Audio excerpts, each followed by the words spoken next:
Hogstyle.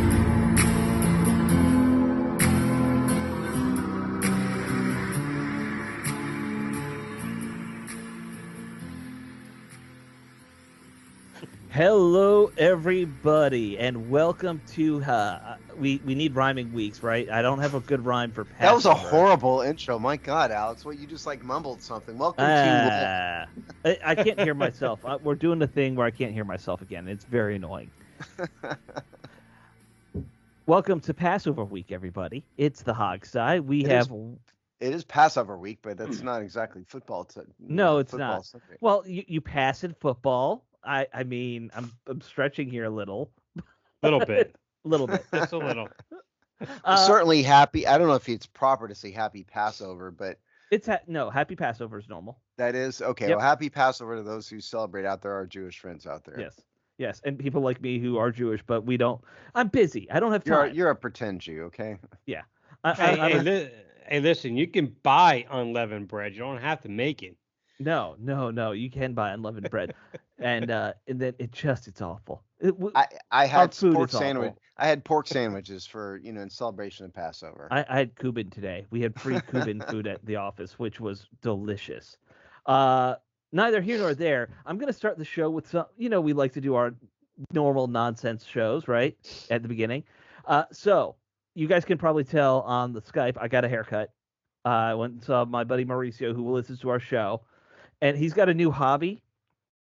He is making AI garbage pail kid cards of people he knows. And he listens to our show so much. Do you guys remember Garbage Pail Kids? I remember the name, but I don't remember what it is. They were little cartoon like playing cards you got of like horrible little creature kids. You're talking to someone who read Moby Dick in 6th grade. So I know. This is a bit out of my wheelhouse, but it's out of your wheelhouse. But he loves our show so much, he's like, I'm going to make Garbage Pail Kid cards of all three of you. Oh, God. Now, he knows what I look like, obviously, very well. So I'm going to send you mine first. Okay.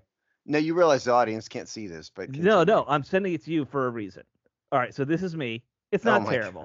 God. Well, can we describe it here? So yes, absolutely. What this thing here looks like. This is an audio medium. Describe what you're seeing, and you can go from there. And so it's basically a caricature of Alex. And so what we have here is fat Alex with the giant red nose and fluffy hair, smiling in front of a microphone with a bunch of million little tinkering things all around him. Which is so creepily accurate. It really is. It's not so much a caricature as almost kind of a spitting image of Alex. Right. So here's Dave. Now, he has seen Dave on social media because Dave uses his real face on social media. So there we go with Dave. So Dave's got big eyes and they're bright. Dave's got rosy really cheeks. Big cheeks right there. Yeah, but he's missing my signature gap in my teeth, though. No, he is missing your. Well, your gap does not show up in Twitter, so that's the problem. And the other thing is he's made Dave very, very, very short because we can see Dave's legs. I'm glad you picked up on that. He pointed that out to me, and he's like, I don't know if they'll see it, but yes, that is absolutely because Dave. Fair. We all know Dave is 4'8". Right. Yes, actually, that makes me look. That right there makes me look like I'm 4'8.5". It makes you look like you're about 4 foot wide too. But it also gives you nice guns. You got some big arms. You do. It's funny. You and I somehow it really created us almost identically. So the question is, he's never seen me. No one's seen Steve. So we're gonna have to see what he's come up with for me. This is what, and I think you're gonna be a little disturbed. This is what he thinks you look like. I think I am disturbing. This is what he thinks you look like based off of our descriptions of you on the show. Okay, so he has a very grouchy looking. He's got a very That's grouchy looking person who's frowning in a suit and being massaged by the mascot. Yeah, the mascot, and that's why he's upset. And that's why you're grouchy. I gotta say, and it says in the name of it is Contrarian Steve. It's not wholly inaccurate. I mean, the guy's got some talent. I gotta say. Well, I don't wear glasses. This character is wearing glasses, but beyond that, he's remarkably you do close. wear glasses. This is the most accurate representation of you, and that's why we're going to post it on our social media. Well, I don't wear. Okay, well, fine. If you want to, I don't wear glasses, but if you want to use that for me, fine. So congratulations. I tell you what, he got the nose almost perfect and the hairline. Actually, a little too much hair on top, I think. Actually, Yeah, he's giving you a slight comb over, and you don't have a slight comb over anymore. The funny part is he's got what's that stupid mascot's name? Major Tuddy. Yep. He's got Major Tuddy massaging my shoulders, which is really funny because I would murder Major Tuddy if he ever touched me in Absolutely. this manner. Here's the weird thing. We all have a 17 jersey behind us for some reason. Yeah. If you notice, like, are we Yes. all massive Doug Williams fans or Jason Campbell fans? That's my question. I claim Doug Williams. I mean, really, Oh, it's man. Terry, right? It's Terry. That's who's behind us. No, mine is Doug Williams. Yours is Doug. Yeah. Okay, Dave, what do you want? What number was Antron Randall when he played for us? Oh, Did 15, he play I think. 17 for a bit, or was it 15? No, 15, I think. Was it 15? Okay. Yeah, I'd have to double check, but I'm pretty sure he wore 15. And I had to go Doug Williams just because in that Super Bowl when we got down 10-0, my brothers were just digging into me, laughing. You're gonna get blown out at the end of the second quarter, completely quiet, and I was just in my glory. It was a beautiful, beautiful day. And of course, since it's going to be what quarterback is part of your childhood nostalgia, I'll go Danny Werfel, who I think also wore 17. That's pretty sad, man. It's sad if I'm right. I mean, it's not like we have a stellar group to pick from since 2000 anyway. Well, look, Jason Campbell was fine. He didn't work out. I did like Campbell. Yeah, he was a good kid. Oh, now I got to think what it was Danny Werfel. Wasn't there was a controversy when Danny Werfel played here, and controversy was that he sucked. That was the controversy. Well, there was that controversy too. But if you remember, it was him and Shane Matthews, and they gave them both 7 and 9 in training camp. Mm-hmm. Which was just the weirdest thing. Is that just Steve Spurrier being awful? I don't remember or this. inept. I don't think it was malice. I think it was ineptitude. Right. So congratulations to Maurizio for more or less hitting our style here. So we appreciate it. Right. Yes. And I will be posting these on our Twitter so people can see them. In fact, I wanted to get Steve's consent first because we know how he is about his image. As long as it's not my real image, it's fine. In fact, I might actually save mine as like my phone background or something like that, maybe. that would be fit. And I would like to know, somebody out there tell me if I'm the only one who doesn't really know what Garbage Pail Kids are. You are old enough where it would have just missed you. It was more of like a late 80s, early 90s kid thing. I also wasn't into stuff like this. Right. But I'm just saying, like, age-wise, it's probably like 5 years too young for you when it was popular. So you're not a big miss. I was right in the demographic. I hope he didn't spend too much time doing this. No, it's AI. I was gonna say I feel like we owe him a T-shirt or something for this. I will bring him something. Well, very good. First off, I've given him a bunch of free merch that I've gotten. Oh, have you? Okay, well, good. Yeah. All right, then he's already well compensated. Yes. We should give him something that we all sign. Give our little John Hancock to him. But then, like, Steve would have to sign it, mail to you, who would have to sign it, then mail to me. And also, I'd have to sign my real name, and I'm not doing that. You can sign your fake name. No. Sign my fake name? Yeah. Or just do the contrarian Steve on the Garbage Pail Kids. That's all. Yeah, you could totally write that on it. It would be hilarious. It's just funny. I think they all kind of capture us because Dave's the cartoon Dave has got this ridiculous smile on his face, which isn't in apropos because Dave is always smiling. Right. Alex is eating a bunch of snacks. Which I don't eat on the show very often anymore. No, but let's face it, Alex, you're an eater. You're a foodie and an eater. The great thing is I'm actually wearing a shirt very similar to what he's wearing. Yeah. Just a green polo shirt. And surprise, surprise, I wear a suit on a fairly regular basis. You do. Not on the show. Not on the show. I don't think you've only shown up in the show in a tie maybe once that I remember. That probably is because I was like very, very late or something. Yeah, exactly. Yeah. You were very, very late, and I think you had to like appear before some very important people is what you told us. Oh man, that could have been too, yeah. We won't say whom. I don't remember it specifically, so I couldn't tell you even if it was the truth. I couldn't remember. But it might have been the first lady. I don't know. We don't remember. That was a private session with the first lady. Right. And we don't know which first lady because it was so long ago. All right, so there is some news this week that is fantastic. Uh, good. Thank goodness something actually happened, because what the hell were we going to talk about if like there were no stories about Washington this We week? really need someone to get caught with a hooker on a boat or something. Yeah. Yes. Not no one important. Jaden, stay away. Your mom will keep you away because your mom. Can we talk really quickly? Hey, Jaden's mom, back up a little bit. Like, let the kid be a man. Like, he's a man at this point. You don't need to be hanging around him all the time. It's a little weird. I mean, she's trying to glom onto his fame. Well, they say she's trying to keep the certain type of women away from him. Yeah. I believe the term is thought, right?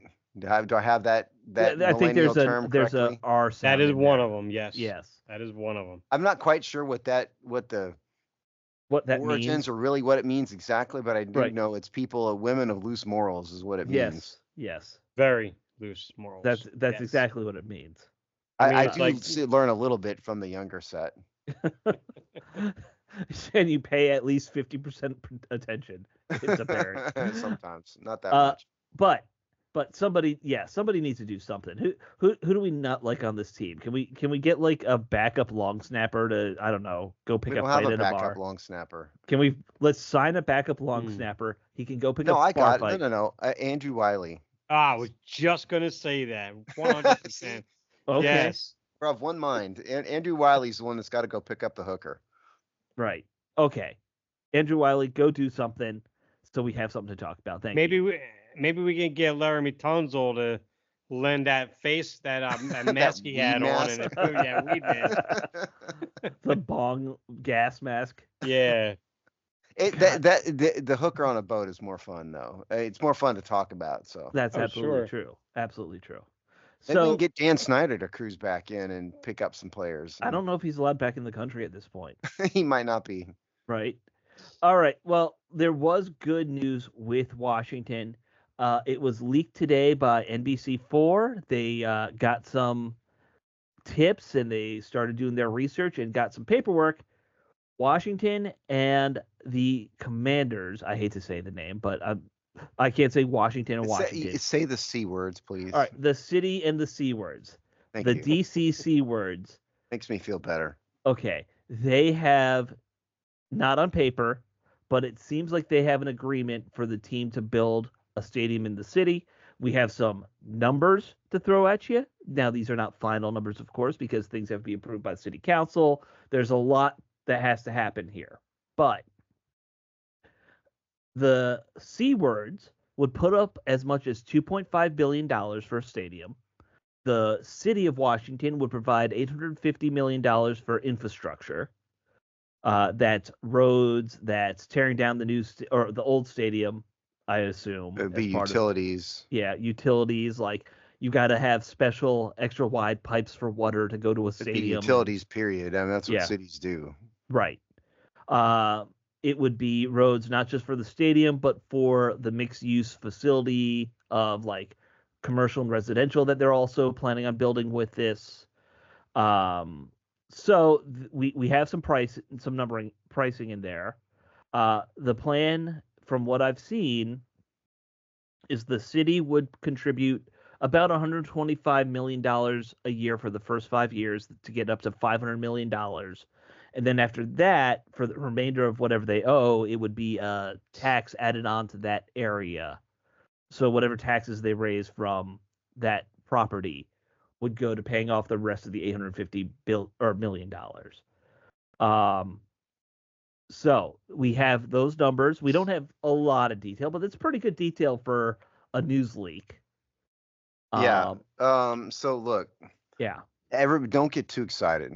No. Because not you, just the people listening, because all they're doing is reporting that the two entities, meaning the team and the DC government, have the basic framework of a plan in place. That's it. There's a lot that has to happen. The first of all, there has to be an written agreement between the parties. Right. Signed. Yes. And approved by city council, which is a big ask considering that they're it's $850 million, so which they don't have. So that they need to come up with the money. And the story is talking about some of it comes back in it's capital costs that come back in the form of taxes and stuff. Right. Presumably they'd have some federal grants, for the infrastructure, I would assume. I would actually say unlikely given what's going on with the federal government these Well, days. no, it's not unlikely, actually. I mean, they probably can get some federal grants for infrastructure. Now, it depends on where you're talking about, because the bill passed by Congress said the stadium can't be constructed with federal money. However, roads and infrastructure for the mixed use development surrounding it is another story, maybe. Right. So it just depends.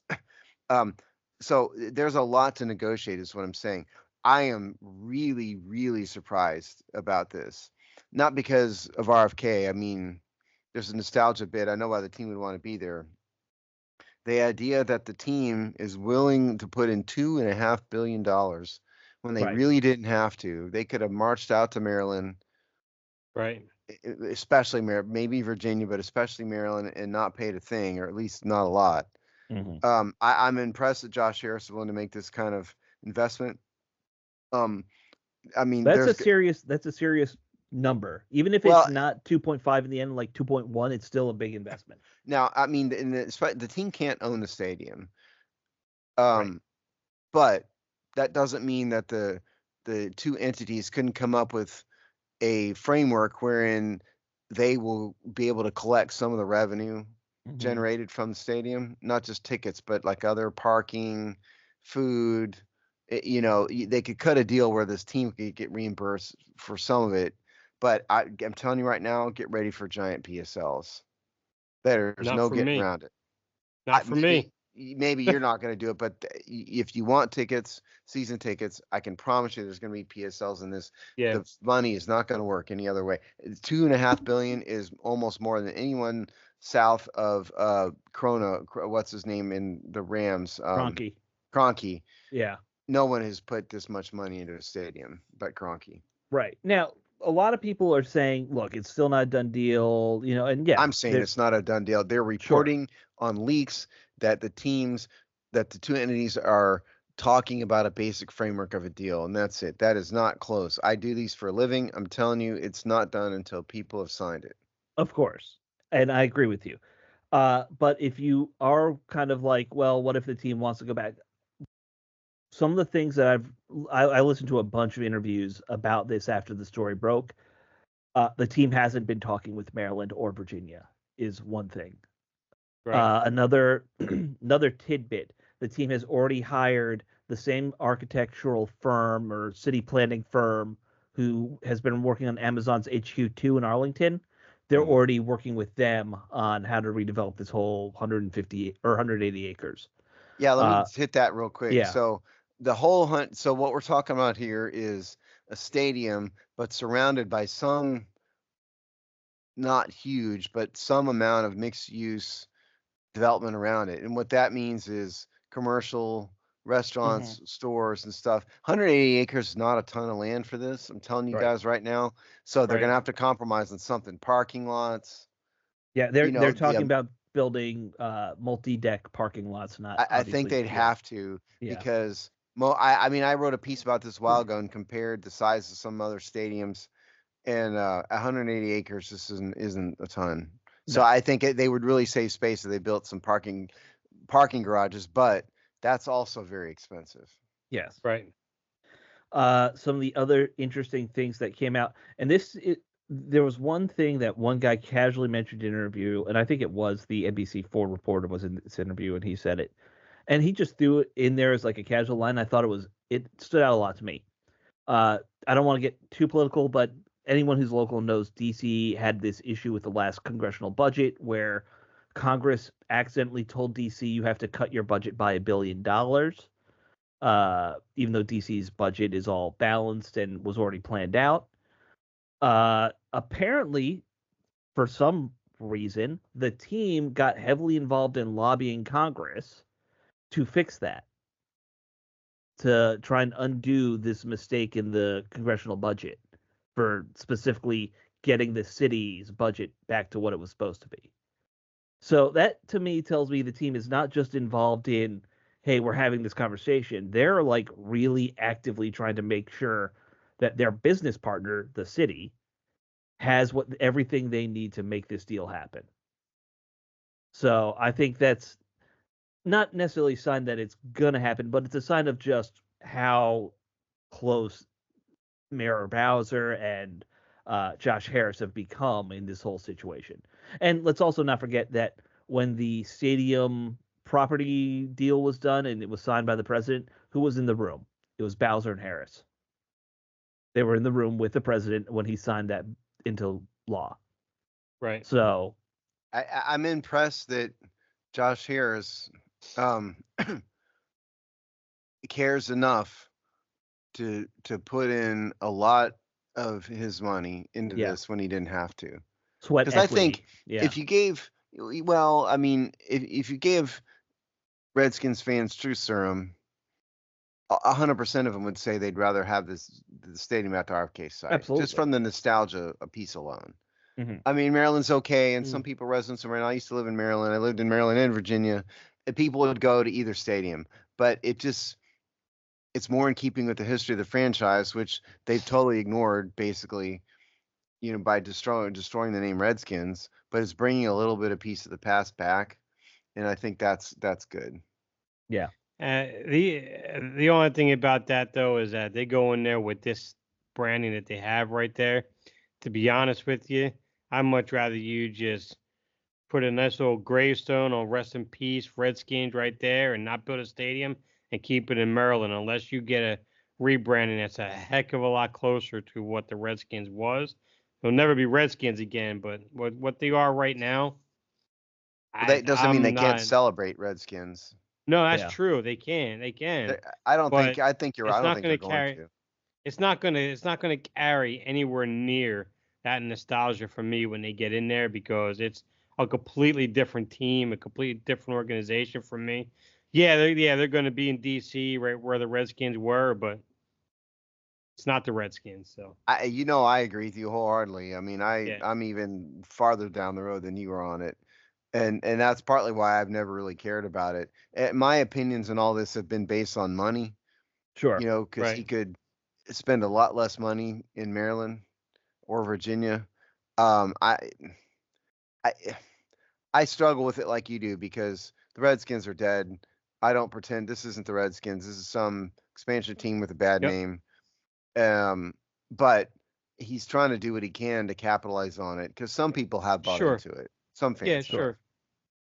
I think, and I say this as somebody who is local and is, maybe closer to the RFK site than the FedEx site, but like I'm not far from either. You guys know how close I live to both of them.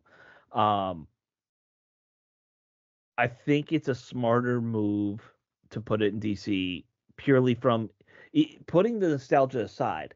From a location standpoint, which is, what matters in real estate, right, Steve? We all know that.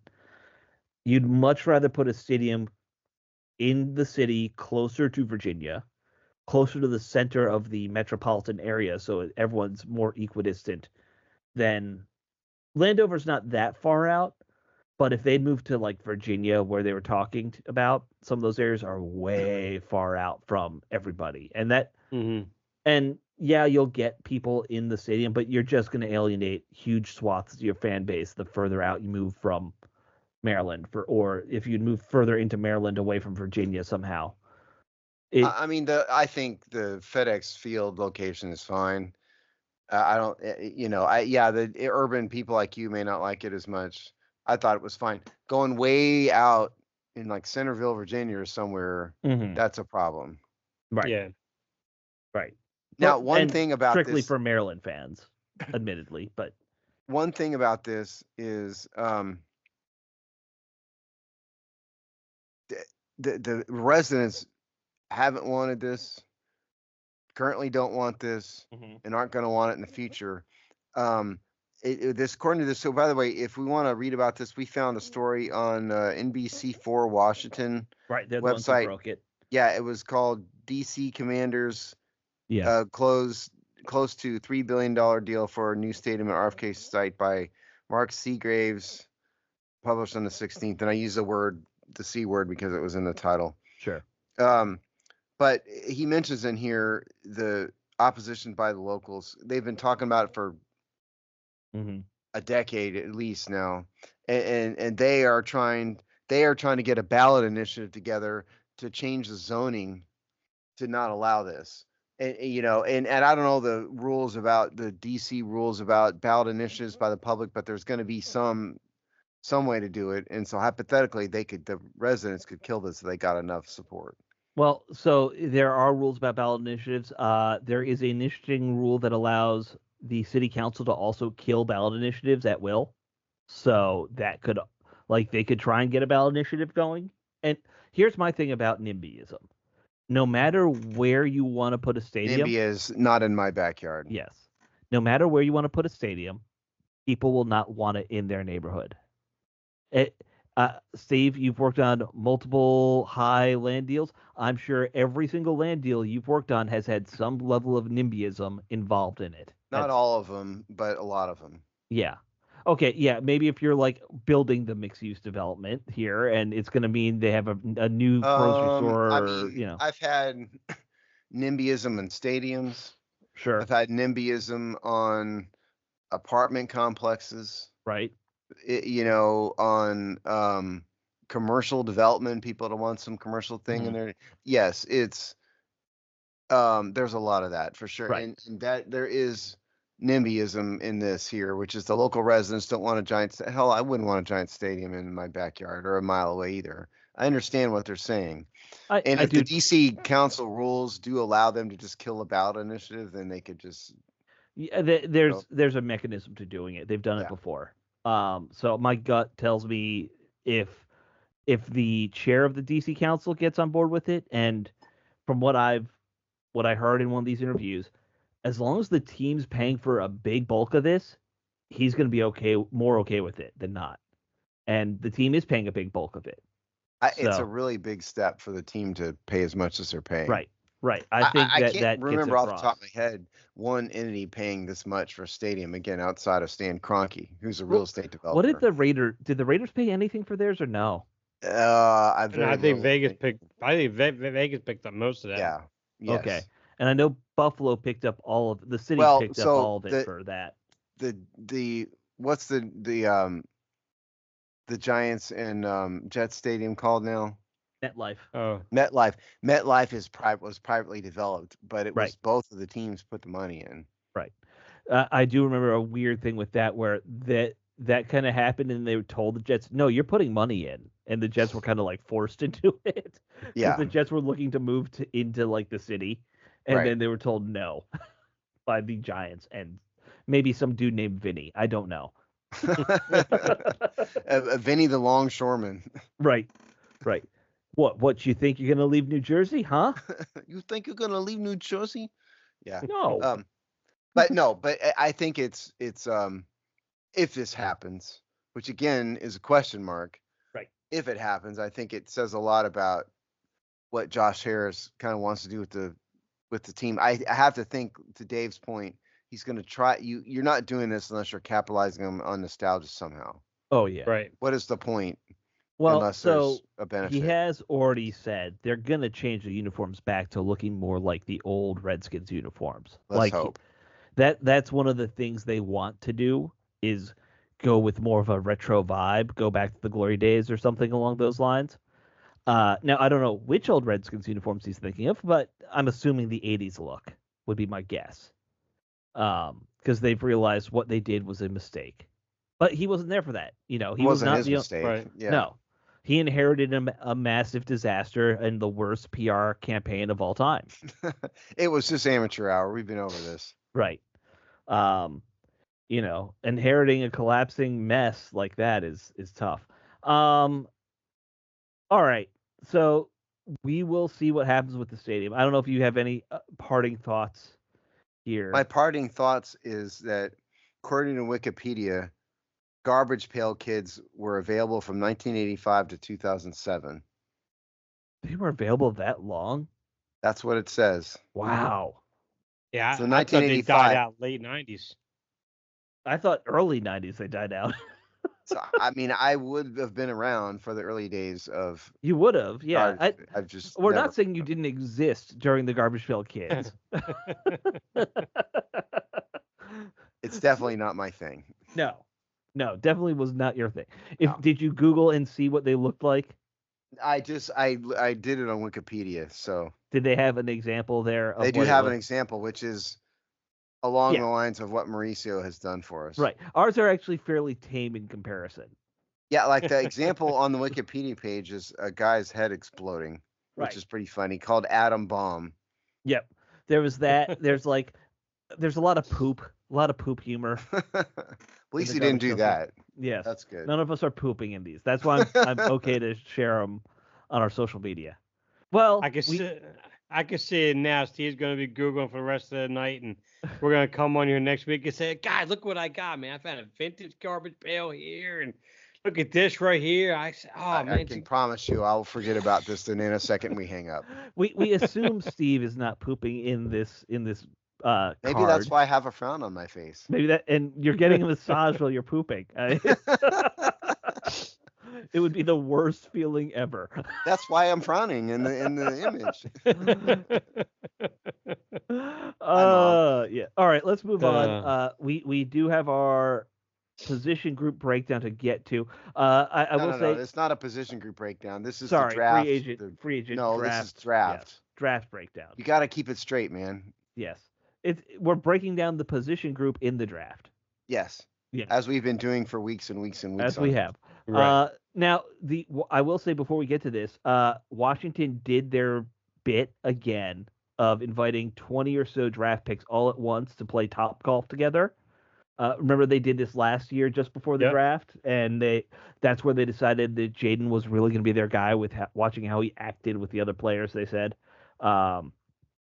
I don't know why this is remotely controversial. There's been some morons who think that this is bad. Look, this is not the only interview with these people. This is just one event, and it actually does go to show how well some of these guys can interact with teammates. I think it's not a half bad idea. And again, it's not like they're not doing individual regular interviews with all these guys anyway. Right. Well, it's also a concept that he brought from San Francisco. It's not like it's something that this front office just started doing. I mean, I don't think San Francisco did like Top Golf, but it was more of a collaborative event they had with all the rookies coming together. Right. Peters probably just took it to a different level. Now, you guys know I'm not a Top Golf guy. I don't play golf. I was trying to think. It's actually fun. I've never played golf in my life other than putt-putt. So I play a lot of golf. I'm not good, but I play a lot of golf. It would be fun to watch you guys play on top of actually playing too. I would crush Alex probably in golf. Oh yeah, I do play golf. I am good enough not to embarrass myself. Put it like that.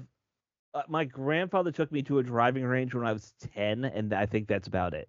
Yeah, that's the only time. No good. Yeah, I would be awful. But Top Golf, for those of you who don't know, it's basically a fancy driving range with a bar around it. Right. And they have targets you can hit at. Right. Now I would beat Steve at the bar. I would win at the bar. Well, considering I don't drink alcohol, yes, you would. And if I did drink alcohol, I'd probably take one sip of it for me to be, unconscious. But Top Golf kind of turns into a nightclub at night. And so that's when you can see how well these guys kind of interact with each other and whatnot. Yeah. The weird thing is they did it on a day when it was awful weather in DC. And I know it's covered somewhat, but I'm trying to think what would be a more fun thing to take guys to when bowling. Bowling wouldn't be bad. Especially like one of those fun new like neon light bowling alleys. Cosmic bowling. Yeah. Yeah, cosmic bowling wouldn't be bad. Do people play laser tag anymore? I don't know. I don't know if laser tag. Here they do. I would maybe go with Top Golf or bowling over laser tag though. Probably. For also, they're not 12. They're 12 mentally. A lot of these guys are. You know that. We've interviewed some of them. Yes, that's true. The only other thing I can think, if you're gonna do something local, but it's not the right season, would be like a crab feast. That doesn't really happen until later in the year, though. That's more of like a late spring, summer vibe. But yeah. Anyway, they did it again. I love it. I think they should keep doing it just to annoy people who hate it. That's my. I'm all the contrarian in me, as Mauricio knows, loves to irritate people. So if it irritates you, I'm down with it. So yes. Right, exactly. And Steve hunts more golf because it would irritate me then. Yeah, now what? Mission accomplished. All right. Let's talk linebackers now. I wanted right. to bring that up because I didn't want to forget that little topic. Steve broke down linebackers in the draft. Not a great draft class, I feel like. No, it's not. I don't like just sitting here reading a bunch of No, names no, and no. bios and this. So I'm going to kind of whip through this. And the goal here, you can read the piece in detail, but the goal is to give you, the listeners here, kind of a sense of things Right. About this more than anything. Okay, so there's two consensus first round draft pick linebackers: Jalen Walker from Georgia, Jihad Campbell from Alabama. And just as an aside, were Jihad Campbell's parents like drunk? Yeah, Yes. when they named this kid. I mean, my goodness. But so Jalen Walker is essentially an edge rusher. Right. That's basically what he is. 6'1", 243. Think of him edge rusher. Most places I see list him as a defensive end, not even. Yeah, I've listed him as he's listed technically as a linebacker, but he's really a defensive end edge rusher type. Jihad Campbell is also he's looked at more of a 3-4 rushing outside linebacker. Neither one of them are going to be there probably at 29. Yeah, both top half of the draft guys. Yeah, both top, and different sites will give you different rankings, between the two of them as to who's number one, number two. So Carson Swessinger is a guy that might be perfect for Washington. He's the consensus next guy on the list for the most part. Second round, 6'2.5", 242 to UCLA. He's a will linebacker. So that's what they need. They have Washington has the middle linebacker for now. They need an outside linebacker. This guy'd be perfect for that. I don't love Swessinger. He feels slow when I watched him. Maybe. He jumped a 39.5 inches in the vertical leap, so that's athleticism. It doesn't mean he's not slow. I mean, and people, you're not the only one. People have viewed him as having pretty average speed. Yeah. By linebacker standards. Okay, only other guy who's really round two, and he's round two, round three maybe, Demetrius Knight, 6'2", 235 out of South Carolina. He runs a 4.58, so probably faster. But he's really looked at as a Mike linebacker. And while, Washington could draft a Mike linebacker, what they really need is an outside linebacker. So I don't know how well that fits for round two, round three, except for you BPA nerds out there. Well, here's the one argument I'd make if you're talking about a Mike. We have a Mike linebacker, but he's also very old. Very old. That's true. Yeah. Yeah. So this is like a pick for the next year or two in the future if you were to do that. All right. We could also very well have our replacement Jordan McGee on the roster anyway from last year. Very true. Maybe. Yeah, possible. Okay. So I'm going to run through the rest of these faster. Yep. Here, Smail Munden from Georgia, 6'2", 224. That's small. 6'2", 224 is pretty small outside line, but even for an outside linebacker, round three. Barrett Carter, 6 foot 230. He's viewed as kind of a round four guy. He's from Clemson. Early downs, not maybe a 3-down linebacker, maybe not. Danny Stutzman from Oklahoma, 6'3", 233. Another guy, pretty good athlete, 4'5", 240, 34-inch vertical leap. Looked at as a in-the-box linebacker, third-round pick. Cody Simon, Ohio State, 6'2", 229. Chris Paul, Mississippi, 6'1", 222. Kobe King, 6'1", 236, Penn State. And outside the box is not his thing. Another middle linebacker. Yeah. Middle There's round a lot of those in this draft. There are. I didn't watch them like you have, but I watched like 6 or 7, and almost all of them felt like very in the box guys. A lot of them are. Jeffrey Bassa from Oregon, 6'1", 232. Another guy, decent athlete, 38 inches in the vertical leap, 21 bench press reps, weak side linebacker. So there's one. Colin Oliver, round 4 or 5. Colin Oliver, Oklahoma State, 6'2", 240, big dude. Some people think he's a natural edge rusher. So now we're down into day 3 here. Let's just run through some names. Eugene Asante, Auburn. Jack Kaiser, Notre Dame, which is a guy who's caught an attention of some people in our comments section, 6'2", 231. Nick Martin, Oklahoma State. 5'1", 221. Jalen McLeod from Auburn. Kane Medrano from UCLA. Shamar James from Florida. Teddy Buchanan. Jackson Woodard. Carson Bruner. That is sort of the universe of picks. And then there's a bunch of obviously undrafted free agents that I didn't get into. Of course. Yeah. So that's in a nutshell. I don't want to get into too much detail because it's boring on a show like this. Yeah, I think the broad stroke of linebacker this year is it's not a deep group. Right. Even though I think Washington could use another starting linebacker, I don't see it coming this year. It's not a great draft for it. It just isn't. Like, you could find guys who could be maybe your fifth linebacker, your fourth linebacker in this draft class, but I don't think you're finding a starter this year. I mean, I wouldn't be too opposed to getting Schlesinger in round 2 if he was still there. If it breaks right, sure. Yeah. Right. I'm not anti that, like you said, maybe you're doing it for next year too in certain circumstances. Planning on, you're going to have to move on at some point at middle linebacker. But at some point, I mean, otherwise you're going to have the London Fletcher problem. Exactly.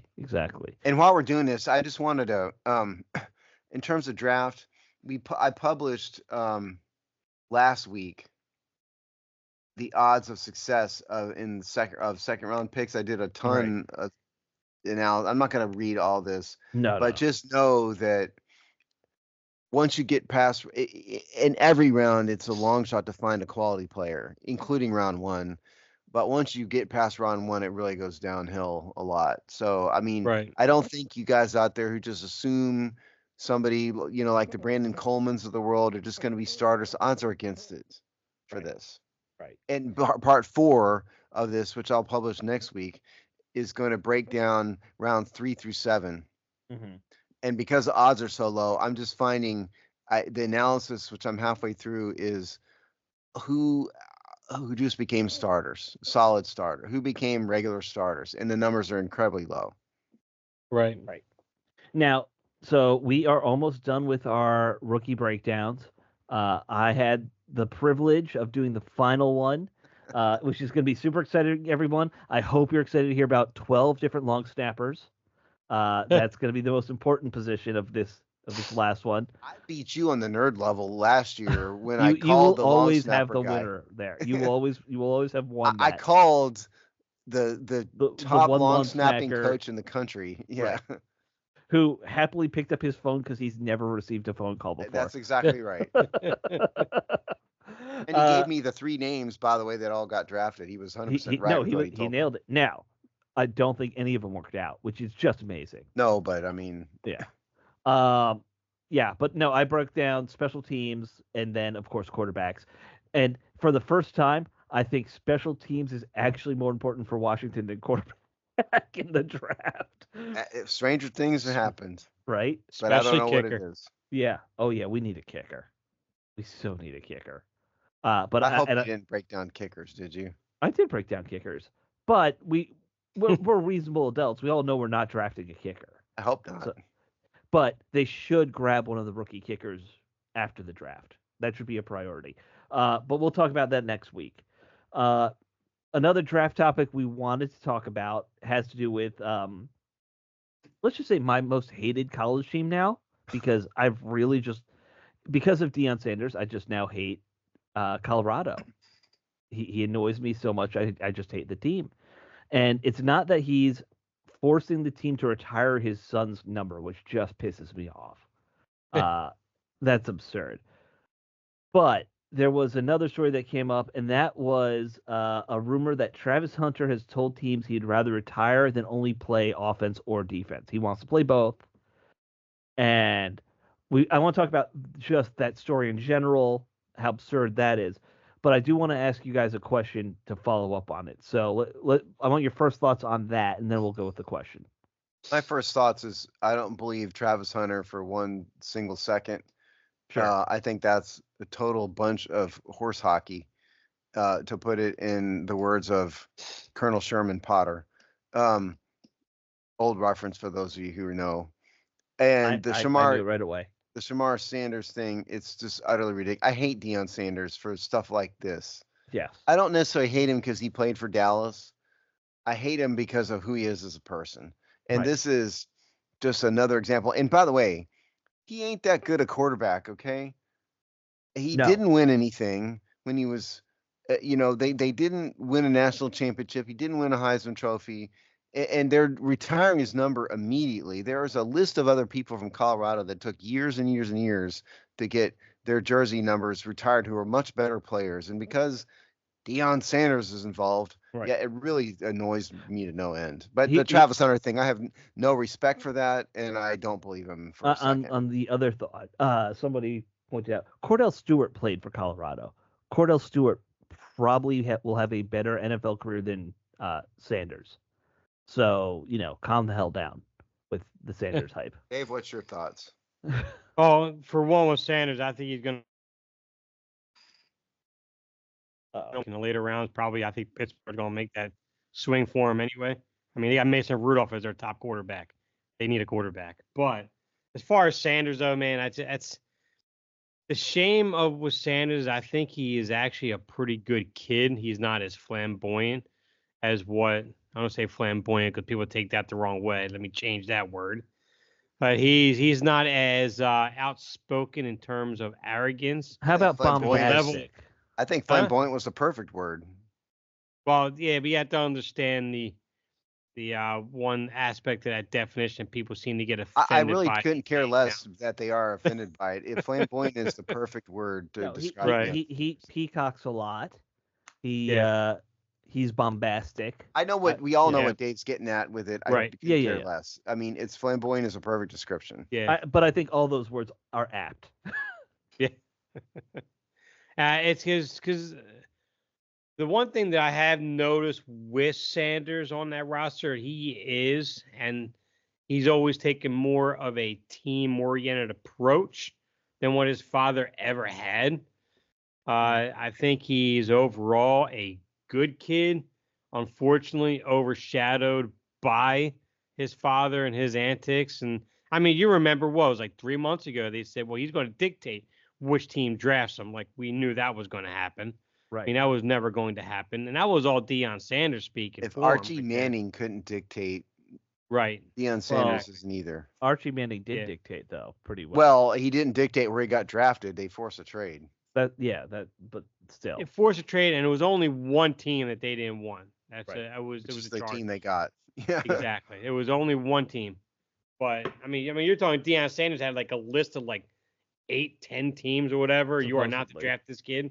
I'm like, and then all of a sudden now I was like, I'm good at the Browns draft him or the Saints draft him. I'm like, yeah, you mean every top 10 team out there now. Right. But, now that there's talk that he might drop to the late first round. Right. Yeah. So, but I don't know. I just think unfortunately Sanders' career is already being stunted by his own father, unfortunately. Yeah. Doesn't this kid belong on the Dallas Cowboys more than anything? Absolutely. It would be hilarious to see him get all right. So, but on the Hunter thing, here's my question for you guys on the Hunter story. Let's say your team, not Washington because it's not realistic, but let's say you're the coach of or a GM of a team and you drafted Hunter, and he is by all accounts a good receiver. He played corner very well. One, would you have him play both sides, and if so, how much? Like, where would you slot him in both receiver and corner on your depth chart to start? Well, I think corner has to be his primary position. He's a much better corner than he is a receiver. Mm-hmm. You know, he does a very good job on recognizing the players in front of him. He's got real good anticipation on the routes and everything. Corner, he's got to be full-time corner. And for receiver side, you figure maybe we'll go. I tell him, you're not playing any more than maybe 10% of the offensive snaps. And I'm being high on that, to be honest with you. Wow. But so you're maybe making him your fifth receiver at that point. I mean, when he's on the field, he's going to be an impact player, sure. But I need you to be well rested because I mean, look at the receivers he's going against every single week. I mean, this isn't like back in Deion Sanders' time where he could have played both sides of the field because he's not facing like your first two receivers on every team can run almost sub 440s on most of these teams, and they're mostly all really good route runners. Right. You can't make contact with them off the line after 5 yards, so you got to have that stamina, you got to have that energy, you got to have that. You got to be able to have that focus on that side of the ball to where you're not worrying about what you got to do offensively in this game today. It's like because it's a receiver's game today. It's not. It's more difficult for a corner to play today in today's NFL than it was 15, 20 years ago, in my opinion. I think Dave's on the right track. In answer to Alex's question, I think first and foremost he's got to be a corner, and I really couldn't care less if he likes it or not. I think maybe what you do is you put him in as a gadget player every once in a while to kind of keep defenses honest and keep him happy. He did. Now, to be fair, he had 96 receptions at Colorado. Right. Which is he was lot. Productive. Yeah, very which productive. is in 13 games. That's a lot. I don't think any of us are knocking him for being as good as he was at both sides. Yeah, but I think the play is put him in there as a regular defender, and then you can insert him kind of as necessary on the offense. You can't really do it the other way. He can't really be a starter on offense and a part-time defender particularly. Right. So I think the play is put him in a corner, try to make him happy, and if it works and he becomes the next Bo Jackson or something, then maybe have him go both ways. But I suspect he has a very inflated opinion of himself, and he doesn't really know what it's going to take to be productive in the NFL. Right. Yeah, I think he needs to realize you're not going to play you're not going to be the number 2 corner and then the number 2 receiver on the team. And he thinks he is, though, but it's just ego. And the guys I would want to draft him just because don't like guys like this personally. But I think stuff like that's tough to deal with as a organization. Now, could you see a possible slide because the fact that some GMs and some of these teams with younger quarterbacks and younger rosters, they don't want a guy like this on that roster when they're trying to build something. Do you wonder maybe he falls on the back end of the top 10? I mean, he would never get out of the top 15, but he would still slide as opposed to being a top 5 pick that most think he should be. Maybe he falls back to that back end of the I'd be shocked. I'd be shocked if he's there by 5. I think maybe I could see a team or two possibly passing on him because of attitude, but not very many. I would be shocked if he got out of the top 5. Like a team. So, the top, the draft order is Tennessee, right? Quarterback, Cleveland, maybe Cleveland, Giants, Patriots, Jaguars, Raiders, Jets, Panthers, Saints, Bears. He's not making past the Jaguars. Or even the Raiders, for that matter, too. Definitely not getting past the Raiders. Yeah. And Cleveland's a train wreck. I mean, they might draft him even if he is a problem child head case because Cleveland just is dumb. And so, I mean. But Cleveland might also go quarterback. Like, they need a quarterback. Yeah. They do. Although, I mean, they're paying ungodly some money for their quarterback right now. But they're just a mess, like we've said. Yeah, they're a mess. And the Giants. I mean, I think the Giants are a team that somebody like Travis Hunter would love. New York City spotlight, lots of fans. So I think the Giants would probably draft him no matter what. Yeah. Oh yeah. I think.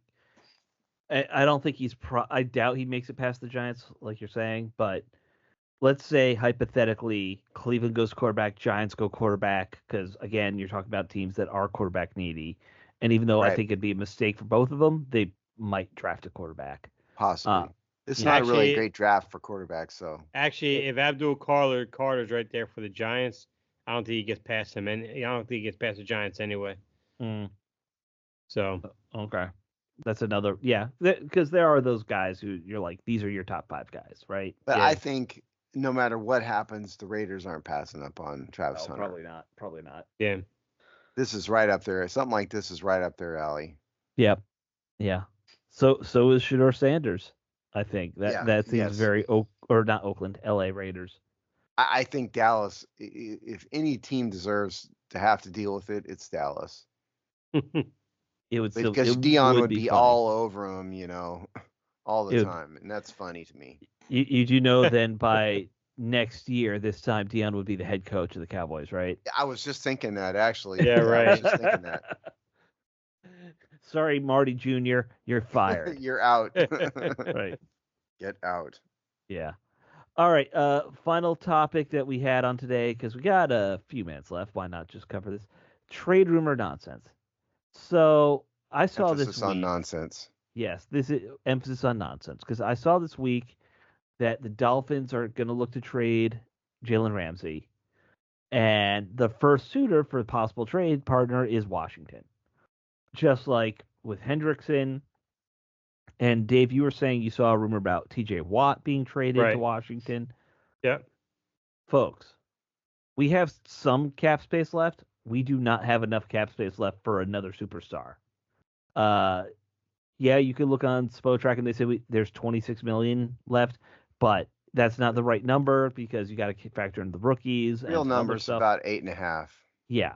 You have about 8.5 million in wiggle room, so you're not trading for these stars anymore. You need to get past that. Right. It's just the reality of the real number, if you take the rookies into account, is more along the lines of 5. Okay, so be realistic. They're not doing these trades unless they make a serious amount of cap room, which would. I don't think Washington has it in him to do another big trade this year anyway. I don't either. No. But everyone's, how people get. They saw Washington get very active in the trade market this year, so they're like, well, they'll trade for everybody. I think this is just a bunch of dumb internet garbage. If you ask I think me. so too. And I do think there's the NFL rumor mill factor in it. Just like there was back in the day with Dan Snyder when he was a, trade for every aging star. Oh man, we all remember that phase. Bruce Smith, Deion Sanders, who there was one more guy. I can't remember who the other old Washington. Jeff George. Jeff George. Jeff George was in that group, yeah. But there was one more guy. We're all trying to, dredge up trauma. We have PTSD from this. Yes, that's true. That's true. We're gonna be crying, leaning on a service dog here soon. But you love dogs, Steve. I do love dogs. That'd be cool. Yeah, you would be okay with having a service dog, I think. But yeah, we're not trading for these guys. You all need to move on. We've done our moves.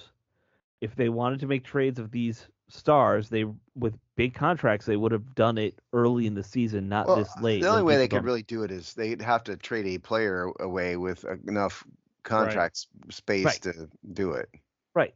But teams aren't trading away aging veterans with big contracts for get an aging veteran with a big contract. Right. You're doing it to try and free up cap space. And maybe get draft picks. Right. But generally, that's the way the GMs work: is they want cap space and draft picks. They don't want, hey, I'll trade you this washed up dude for this washed up dude. Yeah, some idiots out there talk about trading Daron Payne away, for example. Right. Yeah. I mean, he's got a $26 million cap hit, people. Who's trading for that? Right. And besides, if you want to spend a little bit of extra more money, just give a call to Asante Samuel Jr. and bring him on in. 25 years old. Not a great tackler, but he's a good corner.